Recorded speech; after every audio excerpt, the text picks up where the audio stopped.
Jadi ini ada yang mau gue tekenin dulu ya. Jadi uang yang masuk ke kripto itu kan kalau misalnya kita diinvestasi di saham tuh dibilangnya uang yang siap hilang kan.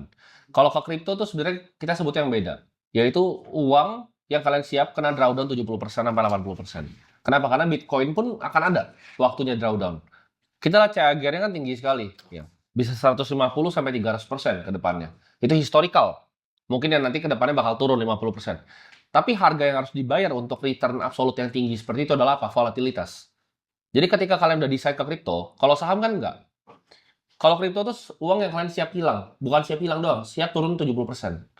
Misalnya 100 juta disisihkan. Siap nggak 100 juta jadi 30 juta? Karena akan ada waktunya seperti itu. Kripto itu pasti volatil. Asetnya nggak bisa naik terus kalau dia nggak volatil. Aset yang stabil ya dia nggak akan, returnnya nggak akan pernah besar. Nah, karena kita lihat kripto siklusnya unik. Kenapa dia bisa 30 juta dari 7 miliar? Karena kira-kira 2021 tuh begini, ya kan? 2024 tuh altcoin tuh begini, sekarang begini turun. Sekarang tuh lagi di sini nih. Kira-kira gambar altcoin tuh begini sebenarnya. Ketika 2021, wah itu benar-benar semua orang masukin duitnya. Kenapa? Karena US kan ngasih stimulus ke masyarakatnya. Semua orang dikasih $1.000. Apa yang terjadi ya dicemplungin. Apakah sekarang ada gituan? Enggak. Jadi kan kita lihat suku bunga kan tinggi kan. Plus juga diturunin dulu kemarin. koinnya nggak sebanyak sekarang. Iya. Pilihan tuh dikit dulu. Pilihan dikit. Dulu dikit. Sekarang pilihan berapa? Ada berapa? 20 juta lebih. Ini kita masih ngomong yang masih bisa di trade ya. Iya. Kira-kira bisa di trade itu udah 20 juta. Tapi kalau yang udah bikin nggak jelas kita nggak tahu. Miliaran kali ya. Tapi yang bisa at least di trade itu udah 20 juta koin. Ini 20 juta koin sekarang. Di sini. Jadi pilihannya banyak sekali. Uangnya tambah sedikit. Pilihannya tambah banyak. Otomatis apa? Banyak yang turun. Iya. Gitu. Makanya kita selalu saranin simple ya. Kalau kalian masih mulai, itu biasa 70% selalu di Bitcoin. Kenapa? Karena kripto tuh gini, kripto tuh secara directional itu pasti benar.